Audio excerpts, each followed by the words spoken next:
create the bond, that creates a bond between the people, and what kind of ideas the people carry, and based on the system of life that they are living their life according to aqidah or a creed, the emotions of the people, they are aligned accordingly. So when we talk about Islamic society, what it means by that is the society is governed by a system, which is the Islamic system, which comes from the creed of Islam or the aqidah of Islam.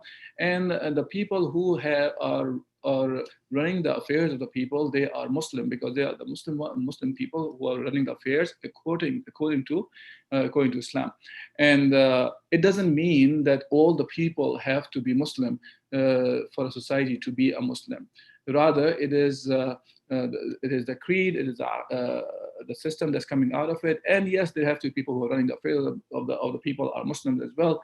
And then that automatically changes the emotions of the people accordingly.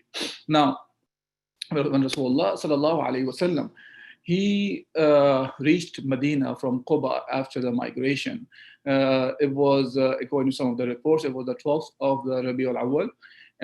And so this is the first year of the Hijrah, as it was decided by Umar bin Khattab radiallahu an, the Hijri calendar that we have talked about before.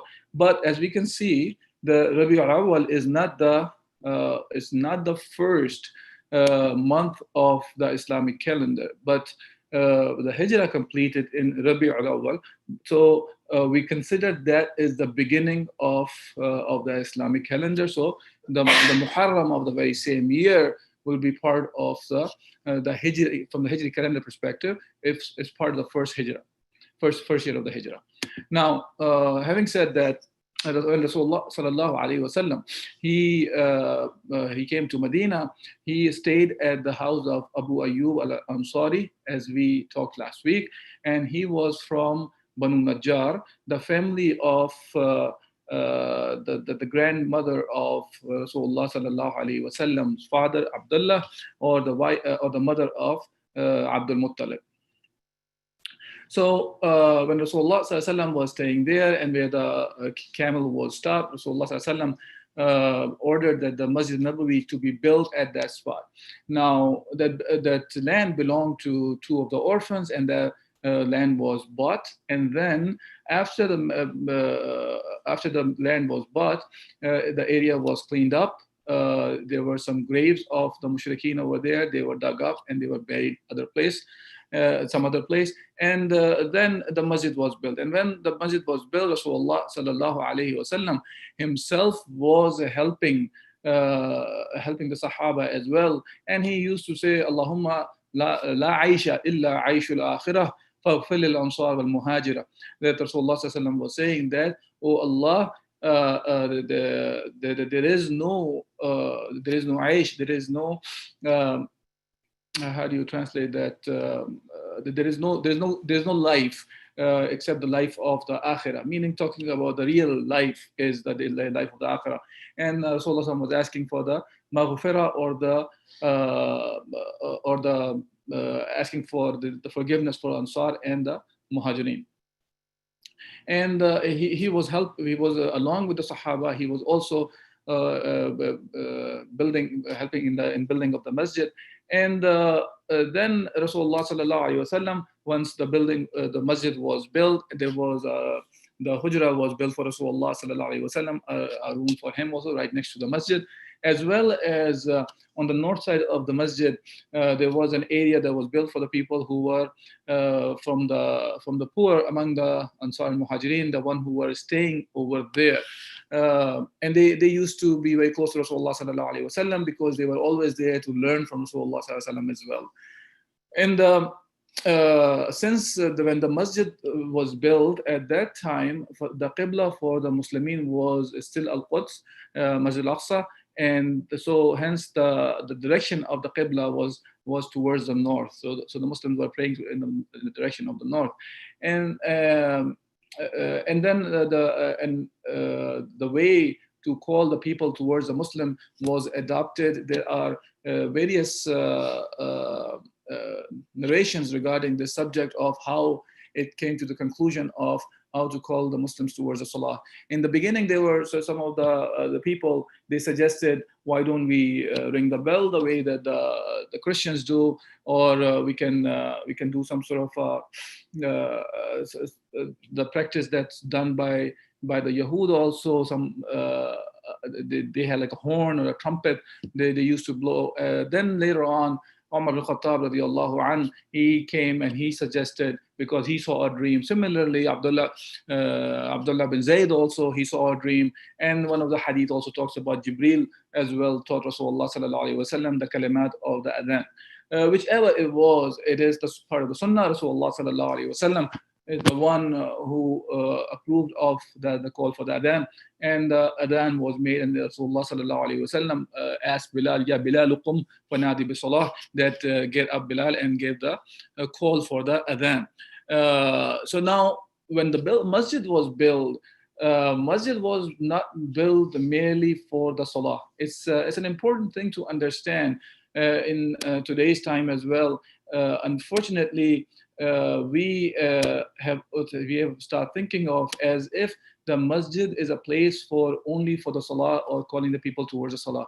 Well, while when we look at the life of Rasulullah sallallahu alaihi wasallam, we see it otherwise. That is, yes, it is place for the salah to pray, but it was also the center for all the Muslimin, meaning that all the Muslims were gathering for various purposes besides the salah. Salah was one of the most dominant thing that the Muslims were doing in the masjid, but Rasulullah sallallahu alaihi wasallam was now leading Medina. He was a ruler in Medina. He was ruling among the people from the masjid. The masjid became Baytul Mal as well, meaning the place for whatever the wealth was gathered by Rasulullah for the Rasulullah sallallahu through various means for the state, and Rasulullah sallallahu was distributing the wealth from the masjid as well. And the very same place was used for consultation. But among the Sahaba, Rasulullah used to get the consultation from Sahaba. They were appointed Sahaba when it comes to even consultation as well. Meaning, there's a thing called Majlis Shura in Islam, and there were Sahaba appointed from Al-Ansar and from Al-Muhajirin, who were part of the, if you want to call them in today's term, as Majlis Shura, consultative assembly. And Rasulullah used to take consultation from them for important matters. Now, just to make a point about this aspect of it, when we talk about Majlis Shura, consultation assembly in Islam, consultation in Islam is a subject that is specific to mubah things, meaning something is permissible by Allah Azza wa Jal already, and now if the Muslim rulers, they want to make a decision and they are looking for some advice, so they can go to those people who are specifically good at the advice for subject matter. Then the ruler can get the advice from them, and it depends on the kind of an advice, whether the advice becomes binding on the ruler or it is something that the ruler can take or reject. As we can understand from the Seerah of Rasulullah sallallahu alaihi wasallam, that when it comes to the consultation is on the mubah matters, permissible matters, and consultation itself is not the way of coming up with the ahkam sharia, meaning it's not the source of hukum shari. Consultation is allowed within the Islam, within the sharia, to go and choose one of the two mubah things decided by Allah subhanahu wa ta'ala already. Now, about the binding and non-binding, when we talk about the things which are general to the normal public, those are the things where it is allowed for the ruler to take the consultation.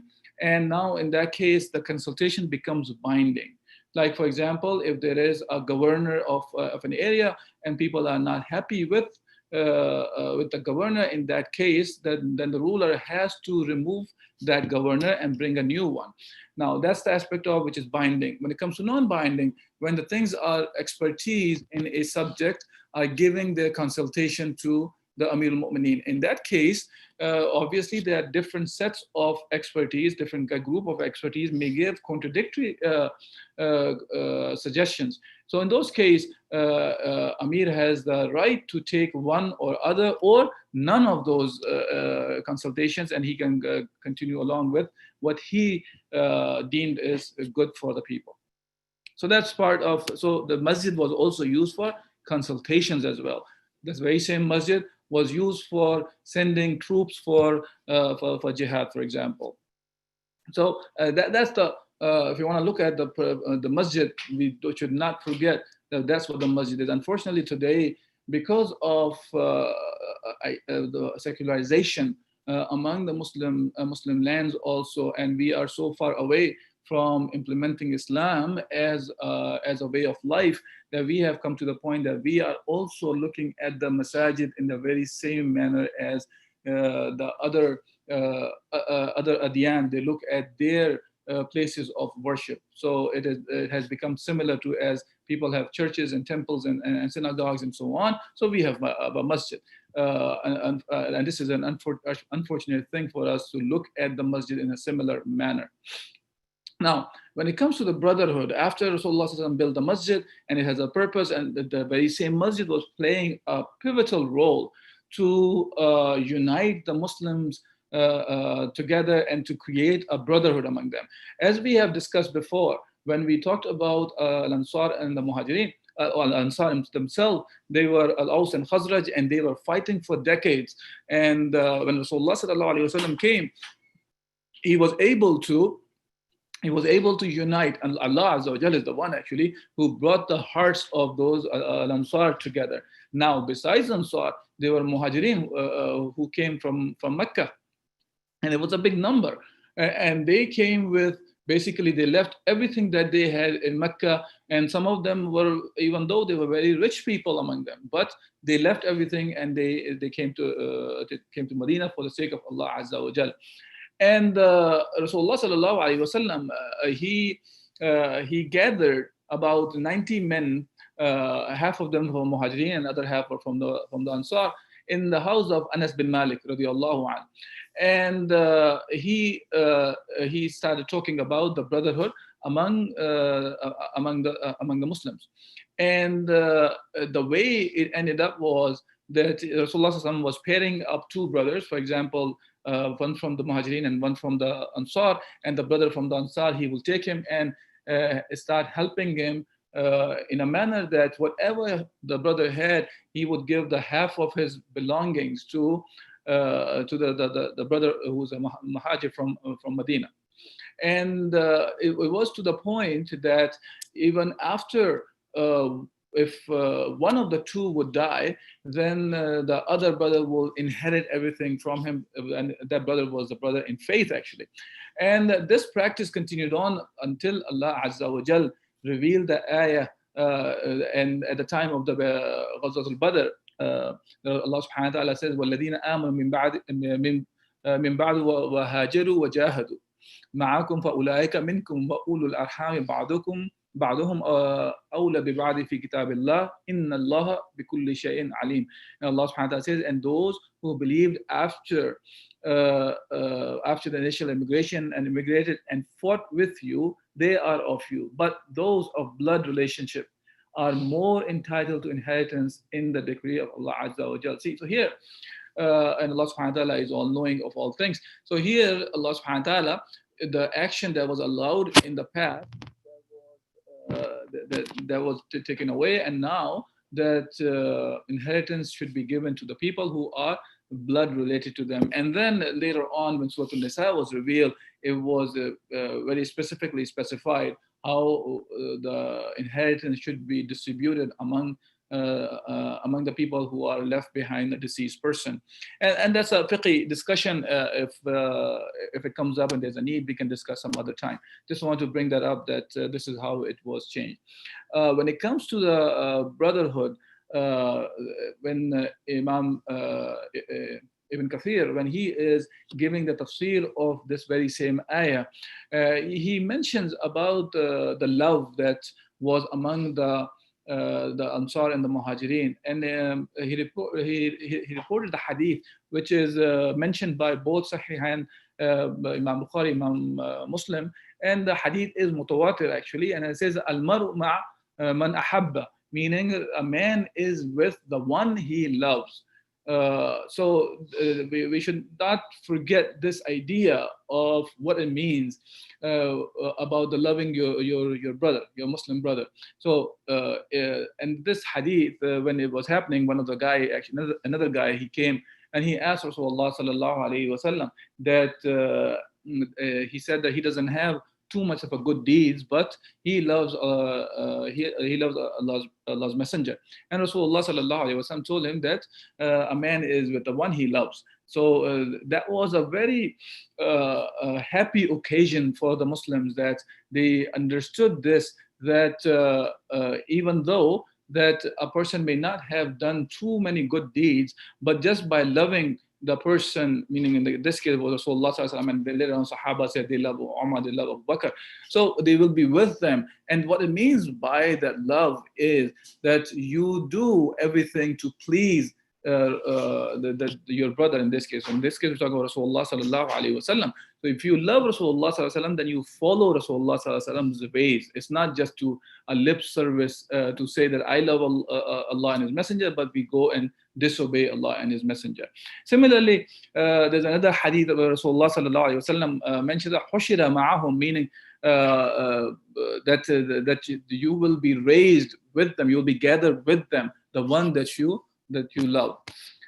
Besides that, when Rasulullah sallallahu alaihi wasallam was creating this the ahuwa or the brotherhood, when he was bringing the brothers together, there were incidents like when Sa'ad bin Rabi' was made the brother with Abdurrahman bin Auf. Abdurrahman bin Auf, he was a wealthy person, but he was among the first 8 people who entered into folds of Islam. And he actually twice left everything he had. First, he migrated to Habasha, and then migrated to Medina, and he left everything behind for the sake of Allah Azza wa Jal. When he came to Medina, and this brother Sa'ad bin Rabi', he was a very rich person. Also, he was one of the richest among the helpers, and he said, "I'm glad to share half of my wealth with you." And even said he had 2 wives. He can take one of the wives as well. He will divorce one, and he can after the iddah he can marry her as well. Now Abdurrahman bin Auf, of course, he did not accept it, as we are aware of his personality. And he said his response was that to be specific, he said. That kindly direct me. He said, "Kindly direct me to the market so that I may make my fortune with my own hands." And also, he thanked his brother for the offer he made. The reason many of the Sahaba, they rather have their own way of doing it, because they also understood the teachings of Islam that says, like one of the hadith of Rasulullah says, "Al yadul ulya khayrun min al yad sufla." Meaning the hand which is the upper hand is better than the lower hand. فَالْيَدُ الْعُلْيَا هِيَ مُنْفِقَةٌ, meaning the hand which is upper is the one that gives. هِيَ وَالسُّفْلَى هِيَ سَائِلَةٌ, meaning the one who is with the lower hand is the one that is سَائِلَةٌ, means the one who asks for it, or the beggar, you want to call it. Or the one in need.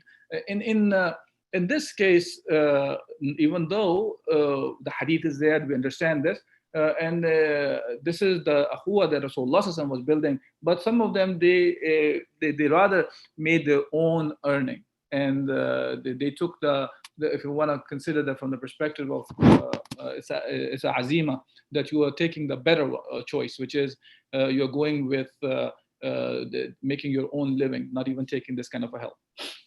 The hadith I'm talking about, al-yadul ulya khayrun min al-yadul sufla, this hadith is reported by Imam Bukhari.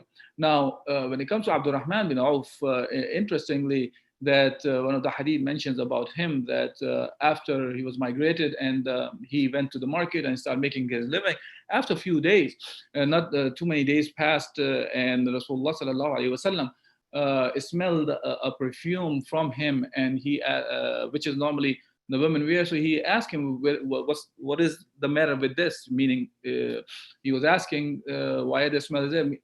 Did he get married? And it was surprising that it's not that long, and he came with nothing, and he's already married. So Abdurrahman bin Auf said, yes, he got married. And Rasulullah asked him, what did he give for the mahar? And he said it was the size of the date pit gold that he gave to his wife. So Allah subhanahu wa ta'ala blessed him with a lot of wealth in this dunya, to the point some of the reports talk about when he died, the value or the amount of wealth that he left, it was in over $100 million.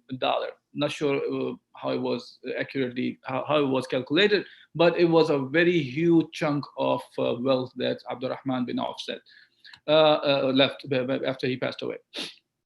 And then Rasulullah sallallahu alaihi wasallam, he created a sort of a charter, meaning he among the Muslimin, and he said that innahum ummatun wahida min dun nas, that they are one nation, the exclusion of others.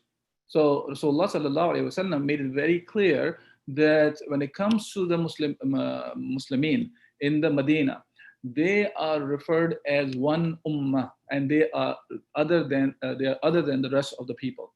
That doesn't mean that there are no other citizens besides Muslims living in Medina. There were non-Muslims, including Mushrikeen and Yahud, who were residing in Medina and outskirts of Medina. And we will talk about that as well next week, that how Rasulullah sallallahu alaihi wasallam made a covenant with the Jews of the Medina as well. But this is about the Muslimin, that he created this charter, and one of the points mentioned was that the Muslims were referred as one ummah other than the rest of the people. Number two was mentioned as, and there are a bunch of points in there.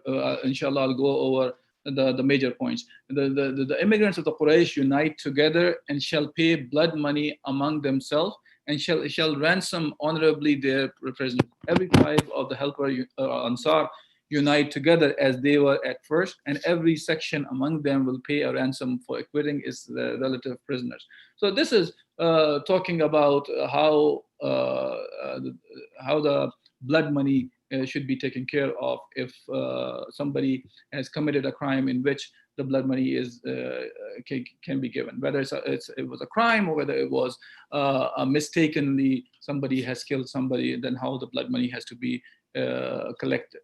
Other one mentioned is, believers shall not leave anyone destitute among themselves by not paying his redemption money or blood money in kind. The other point mentioned is, whoever is rebellious or whoever seeks to spread enmity and sedition, the hand of every God-fearing Muslim shall be against him, even if he be his son. Meaning, the Muslims will make sure that there is no transgression is happening, there's no oppression is happening, and if anyone, whether they are your own relatives, they are involved in that kind of aggression, then the Muslims will stop that.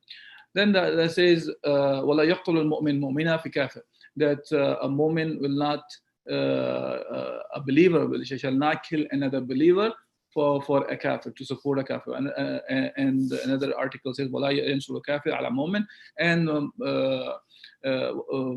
the kafir, and he will not help a kafir over the believer. And the next article says, the protection of Allah is one and is equally extended to the humblest of the believer. Meaning, it says, "Inna zimmatullahi wahida yajiru alayhim adnahum," that it will be given. The protection of Allah subhanahu wa ta'ala is same for all, and it should not be like this. If a person is poor or weak, that he will not be under the protection. Rather, they are all same in this case. Believers are supported by each other, and the believers will be helping each other. And the other article says, whosoever of the Jews follows us shall have aid and help. They shall not be injured, or and nor an enemy be aided against them. Now it's talking about the Jews here, just how the Muslims will be taking looking at them, meaning if they are the one whoever of them follow us, and they help us, then they will also get the protection as well, and they will not be injured, they will not be hurt as well. And then number 10 talks about it, that the peace of the believer is indivisible. No separate peace shall be made when believers are fighting in the way of Allah subhanahu wa ta'ala. Conditions must be fair and equitable to all. So if the Muslims have participated in a peace, that will be for all the Muslims. It's indivisible. It's not thinking of it. It is for the part of the Muslim body and not for the other part. Number 11, it shall not be lawful for a believer who holds by what is in this document and believes in Allah and the Day of Judgment to help a criminal, nor give him refuge. Those who give him refuge and render him shall have the curse and anger of Allah subhanahu wa ta'ala on the day of resurrection. The indemnity is not accepted. Number 12 says, whenever you differ about a matter, it must be referred to Allah and His Messenger. And this is an important aspect of it to remember, that that no matter how the situation is, we have to go back to Allah and His Messengers, as Allah Azza wa Jal says, Ya ayyuha alladhina amanu ati'u Allah wa ati'u Rasul wa ulul amr minkum fa in tanaza'tum fi shay'in farudduhu ila Allah wa Rasul in kuntum tu'minun. And kuntum tu'minuna billahi wal yawmil akhir. See, here Allah Azza wa Jalla is saying, O you who believe, that follow Allah and His Messenger, and the one who are ulul amr minkum, the people who are on authority above you. And if you differ on anything, then go back to Allah and His Messenger. See, it is an obligation to follow the one who have the authority over us. Now, the question comes in is, what is it referring to? Does that mean the one who is implementing kufr over us? Is this what the ayah is talking about? Well, we understand from even just the text of the ayah. It says, وَأُولُو الْأَمْرِ مِنْكُمْ. Minkum means from among you, and among you means the one who are Muslim, the one who are ruling over us by Islam. That's what it's referring to. And even the one who is ruling by Islam, if we differ with them, there is a different meaning. If he implements something which is other than what Allah has revealed, in that case, it says, فَإِن تَنَازَعْتُمْ فِي شَيْءٍ فَرُدُّوهُ إِلَى اللَّهِ وَرَسُولِهِ. That then you return back to Allah and His Messenger. Even to obedience to those rulers is in obedience to Allah and His Messenger. It's not an absolute obedience to just the sake of obedience to that person. That person, the one who rules over the Muslim Ummah, is the one who has to rule by what Allah has revealed. Okay. And another important one was killing a believer deliberately with no good reason entails killing the killer unless the sponsor deems it otherwise. Meaning, if a believer has been intentionally killed, then the one who killed him, he will be killed as well. Of course, intentionally killed means that unjustly here we're talking about. Unless the inheritors of the person who's been killed, that they are willing to take the blood money. In this case, Islam allows it, and it has to be based on the agreement. So that's another fiqh thing that needs to be discussed if it's important. Okay. Now that's the part about the contract or charter Rasulullah Sallallahu Alaihi Wasallam created. Now, as I said in the beginning of the talk, that when we talk about the society that Rasulullah Sallallahu Alaihi Wasallam was building, or any society, when we talk about that, society is comprised of individuals, system of life, which is based off of aqidah, and the emotions of the people, which come out of the way the people are living according to system of life. Now, so that's the Rasulullah is, he placed rules and regulations on uniting the people and how to deal with them in the society. So that's a system that was coming from Rasulullah sallallahu alaihi wasallam, which means it's coming from the aqidah of Islam, because وَمَا يَنْتِقُ عَنِ الْهَوَىٰ إِنْ هُوَ إِلَّا وَحْيٌ يُوحَىٰ. Rasulullah sallallahu alaihi wasallam does not say anything from his desires. Whatever he says is from the wahi. So Rasulullah sallallahu alaihi wasallam, when he's making this charter like that, this is from the wahi that he made that. So it's coming from the aqidah of Islam. So this is part of the system of Islam that Rasulullah sallallahu alaihi wasallam was using to unite the people together. And also at the same time, he was also bringing the people or building the people up on the individual level as well. So like some of the good qualities that Rasulullah sallallahu alaihi wasallam was creating among the Muslims, like the hadith of Rasulullah sallallahu alaihi wasallam that says, when a man asked Rasulullah sallallahu alaihi wasallam which of the merits is superior in Islam, he said, تُطْعِمُ الطَّعَامَ وَتَقْرَأُ السَّلَامَ عَلَى مَنْ عَرَفْتَ وَمَنْ لَمْ تَعْرِفْ. That when he was asked what are the good deeds to be done, he said, to feed, to provide food and extend the salam to the person you know or you don't know. So it's not the purpose of the salam is not to say salam alaikum to the one that you only are familiar faces, or the one you do only know that they are your friends, your family members, you say salam to. Rather, it is for all the Muslimin, and that should be spread out too. And to feed the poor, these are the good deeds that Islam teaches, and Rasulullah sallallahu alaihi wasallam was also telling the people as well to do that kind of actions. And we talked about Abdullah bin Salam, radiallahu an, one of the rabbis, one of the most learned people among the Yahud who entered into folds of Islam right after Rasulullah sallallahu alaihi wasallam. He came to Medina, and he mentions in one of the hadith that he said that when Prophet sallallahu alaihi wasallam arrived in Medina, I went to see him, and I immediately recognized through his features that he would never be a liar. Because Rasulullah sallallahu alaihi wasallam, he said, "Ya ayyuhan nas, afshu salam, wasilu al-arham, wat'imu at-ta'am, wa sallu bil-layl wan-nas niyam, tadkhulu al-jannah bis-salam." See, here when Rasulullah sallallahu alaihi wasallam said these words, for him, Abdullah bin Salam, he recognized him and he understood that he cannot be liar. What Rasulullah sallallahu alaihi wasallam said was, he said that afshu salam means extend peace, greetings amongst yourself. Wasilul arham, and keep your uterine relationships with each other, and wat'imu ta'am, and feed the poor, and pray during the night while the people are sleeping, and you enter into Jannah with peace. So when he heard of these kind of teachings, that was sufficient for him to recognize him. And of course he had other reasons, because he was a learned person among the Yahud, and he knew what Allah Azza wa Jal already informed in the previous scriptures, the descriptions of Rasulullah sallallahu alaihi wasallam. From that, he was able to recognize Rasulullah. This was really the Prophet of Allah subhanahu wa ta'ala. And Rasulullah sallallahu alaihi wasallam, when he was building these individuals and these habits that he was building among Muslims, were the one played a pivotal role in creating a society which was bringing the Muslim ummah together. Like the hadith says, al-Muslimu man salim al-Muslimuna min lisanih wa yadih, that a Muslim is that from that one from whose tongue and hand the Muslims are safe.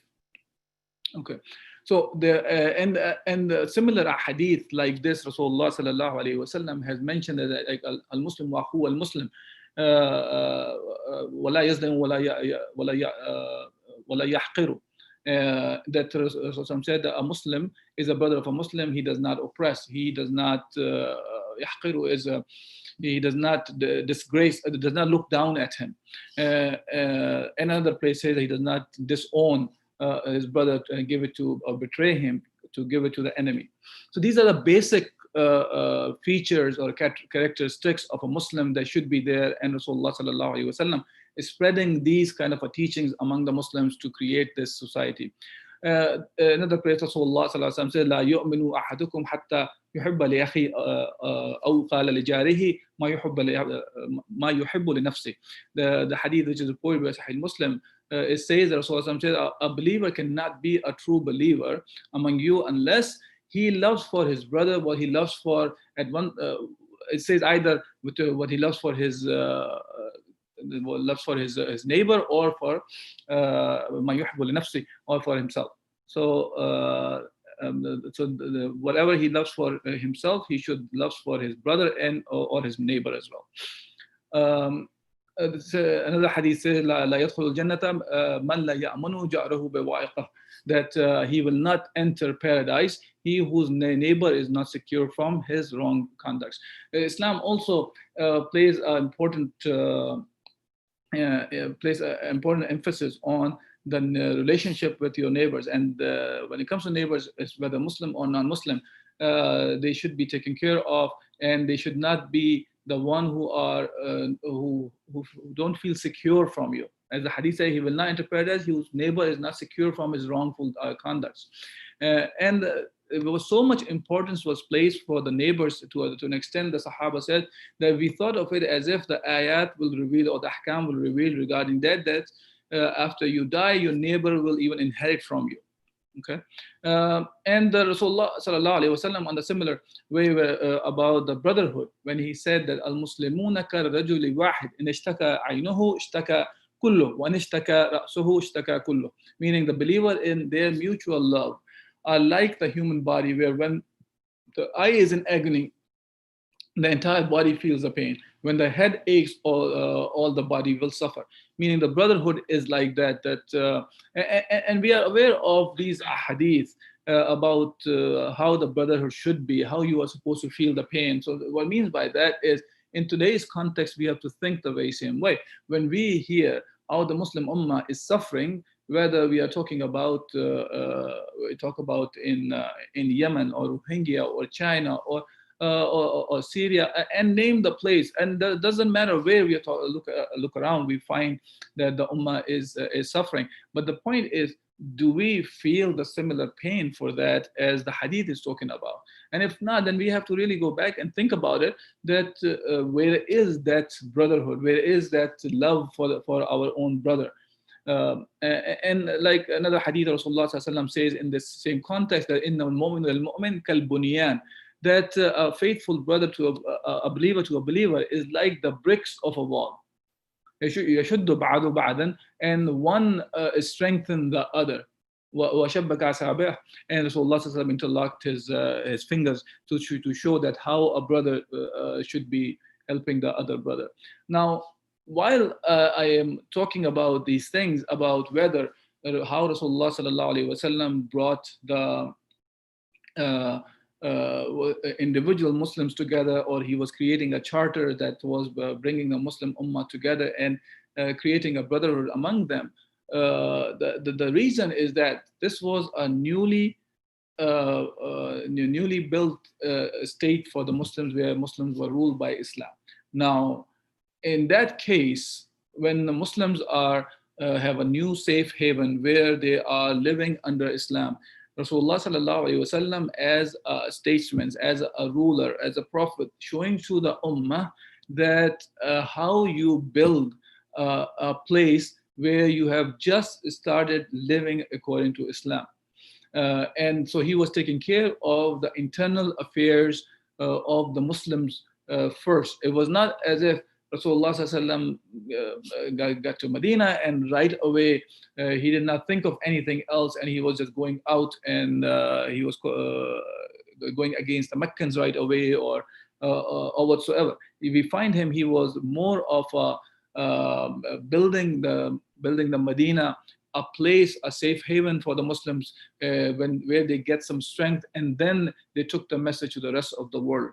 And that, yes, when they were under attack, as we will see later on, how Rasulullah sallallahu alaihi wasallam was fighting back with them, and even cases where Rasulullah sallallahu alaihi wasallam himself was initiating battles as well. But these are the ways that Rasulullah sallallahu alaihi wasallam was showing us how to build a place to live under Islam.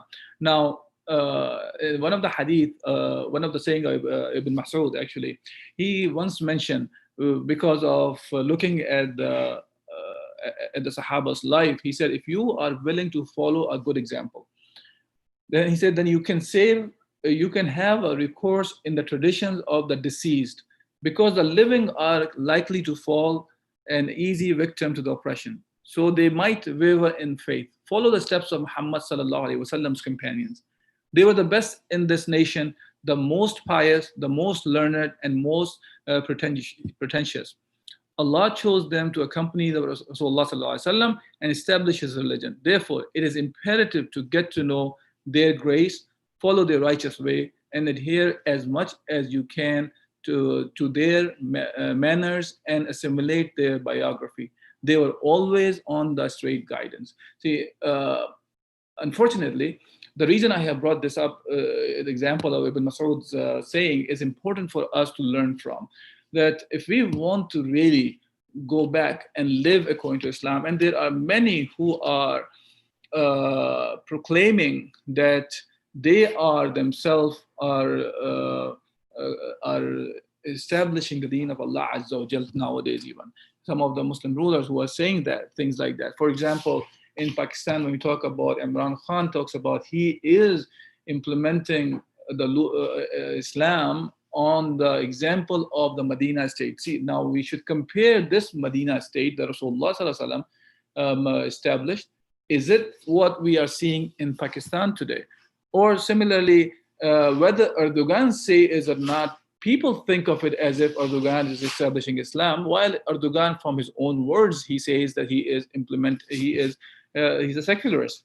And this is why there was just a recent picture that came up where he went to the what do you call the tomb of Mustafa Kemal to give his give his salam to him, whatever the way they go and do visit those tombs. So the person who actually was particularly a main person who was involved in dismantling the Islamic system in Turkey in 1920s, paying attributes to him, going to his mausoleum or his tomb, makes no sense for a leader who is so-called seems like wants to have Islam over the people, because he is a symbol. Mustafa Kemal was a symbol of secularism. So we cannot look at him as and think of it as a person who is going to implement Islam or as Rasulullah did, and then at the same time paying tributes to the one who was going against the commands of Allah Azza wa Jal, and not only going against on an individual level, but on a societal level to dismantle Islam to the point that in the Ottoman, the Khilafah Uthmaniyya was destroyed because of his role along with the Britishers. But anyways, going back to the subject here, so when we are studying the life of Medina from of Rasulullah sallallahu alaihi wasallam and the Sahaba, and as Abdullah bin Mas'ud said, that if you really want to follow somebody, instead of going after individuals who are alive, rather you you follow the one who already have lived their lives. So in this case, referring to the Sahaba, the best of the generation, they were the one who really carried the Islam from the beginning, and they took it to the rest of the world, and they were the one who learned right under Rasulullah sallallahu alaihi wasallam. So these are the examples that we should be looking forward to follow, not the examples of today's people who may fall. Yes, we can follow an alim or even somebody today, but if he tells us what Allah subhanahu wa ta'ala wants from us, not him as an example we should be following. For us, the example should be Rasulullah sallallahu alaihi wasallam. So inshallah, we'll stop here for today's talk about how Rasulullah sallallahu alaihi wasallam was building the society in Medina among the Muslims. When it comes to the Yahud and the contracts or the covenant made with the Yahud, we'll talk about that next week, inshallah. If there's any questions or comments, inshallah, I will take it now.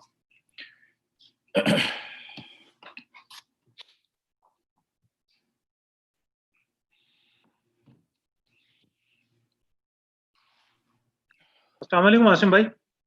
I have a question. Actually, the question is revolving around the authenticity of the life of Sahaba Ikram, because I can understand a hadith and sunnah, that there is a chain of narration and there is a whole science behind it, and it's verified. But when we read about Sahaba Ikram, there are a lot of things that does not make any any sense that it really that Ali Razila Talan or any other Sahaba has said that, but it is actually a saying. How do we distinguish that? I mean, like, what's the basis of distinguishing whether it's been actually coming from that source, or it's just a Okay, uh, it's a very good question, and let me break it down a little bit so it will become clear.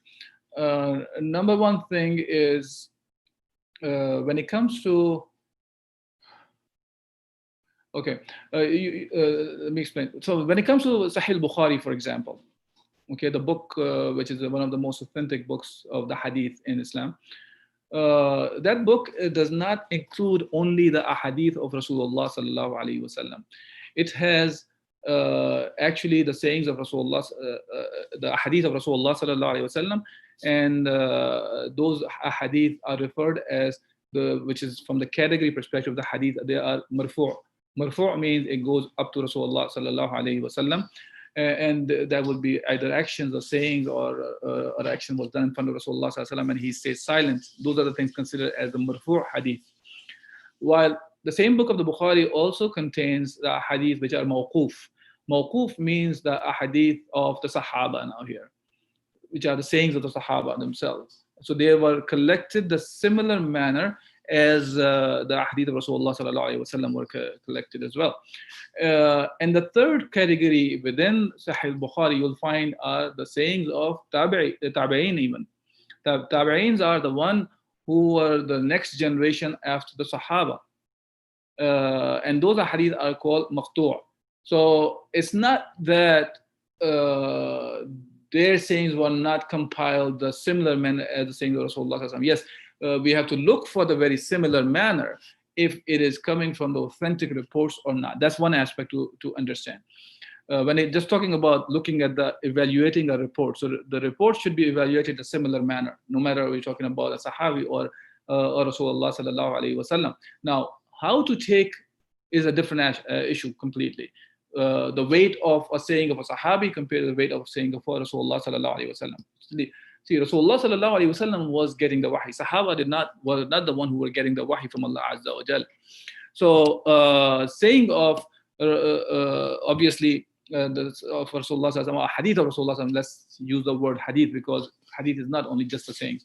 So the hadith of Rasulullah sallallahu alaihi wasallam is part of the wahi, and this is what we take to extract the rulings. Now, can we take a Sahabi's saying or understanding as a source of evidence? Now, from the fiqh perspective, we want to go there. There are some scholars who take individual Sahabi's understanding or saying as a source sometime. And it has a different connotation. We have to look into that. But in general, when we talk about it as a source, then a Sahabi cannot be taken as a source. Rather, the Sahaba as a collectively, Sahaba collectively are taken as source of evidence. This is why Ijma Sahaba can be taken as a source of evidence for extracting the rules. Because Allah Azza wa Jal says that radiyallahu anhu wa radu an, that Allah subhanahu wa ta'ala is pleased with them collectively as a whole group of Sahaba, and Sahaba are pleased with Allah subhanahu wa ta'ala. See, individual Sahabi, we understand, can make a mistake. Okay, but obviously we see that there were contradictory the opinions among the Sahaba they were carrying, to a point that you can find them they had fights among each other also.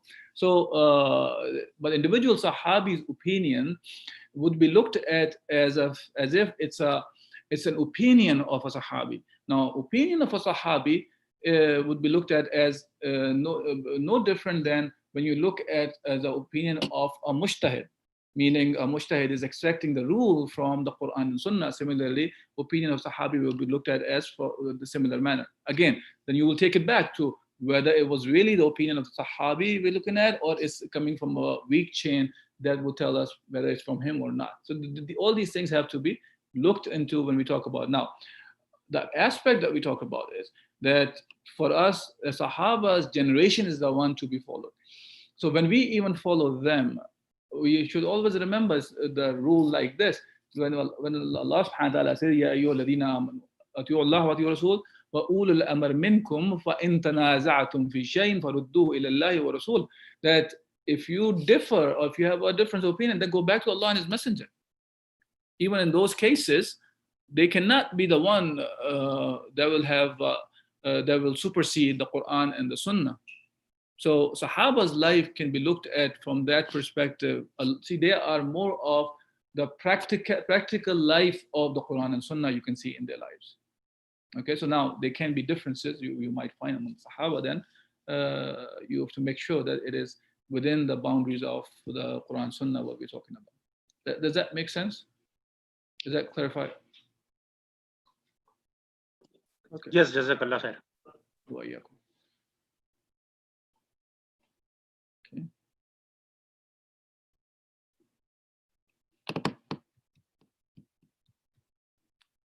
We will, by the way, just to let you know, on the Friday session that we started Usul al-Fiqh, we will be covering these kind of things as well from the fiqh perspective, Usul perspective of how to take the things. And even partially we'll talk about the Hadith, also science of the Hadith as well. Yes, Asim bhai, just a suggestion. Actually, like you mentioned in Friday's session in regards with the Islamic personality, and is it possible? I don't know whether it's appropriate to actually discuss that before you go into fiqh just a little bit, because I understand it, but it's kind of difficult for me to actually make my kids understand what's the connection between Islamic personality and why fiqh is important. So then they ask, what is Islamic personality? What is nafsiya? What is shaks? Aqliya? Is it appropriate, or you want to first discuss fiqh and then? We can talk about it, inshallah. It's not a problem. Okay, jazakallah khair. Yeah. Okay. Okay, I guess we are done. If there's no more questions, we'll inshallah going back next. Are we going to have to next Saturday session, Brother Jawad, or because it's up to Brother Ishtiaq. It's Eid weekend, so I don't know. Yes. Should we postpone to a week after then? Yeah, that's what I was thinking. Inshallah. It's 8, so we can have it. We can cancel that, inshallah, and we'll just have a session on. Inshallah, Simba. Okay, and probably even the next Thursday one, we can talk about probably convert that one into life of Ibrahim alayhi salatu wasalam. So we can. In fact, I was about to call you at night after the session regarding that. Okay. So since you started, I wanted to ask you, Asim bhai, can we have a session regarding Ibrahim alayhi salam? Yeah, we can do that. So should we do that Thursday, or you want to do it before that? I think weekend should be fine, Asim bhai. Weekend should be fine. So you're saying that, so use that Saturday session into that. I think people with Eid, somehow they'll be meeting the family members and stuff, right? Whichever way. Yeah, that's true. That's so true. If I do it, they should do it before the Eid, I'm saying. So how about Thursday evening after 6 or 7? That's what I was asking Brother Jawad. Yeah, 7 is fine. Well, we can convert that into that session. That's fine. Masjid Jamil session for this, just only for this coming Saturday. Yeah. We can convert it into for Ibrahim alayhi salatu wasalam's life. Yeah, that's actually a good point. Good idea. Asim bhai, one favor from you. If you send me the title, I can make a flyer. Okay, inshallah. So we Inshallah. can distribute on both the masajid then. That's fine. Inshallah. Okay, jazakallah khair. Okay, assalamu alaikum. Bye. Jawad bhai, jazakallah khair. Wa yakum. Okay, jazakallah khair, Asim bhai. Inshallah, we'll talk to you. Inshallah. Assalamu alaikum.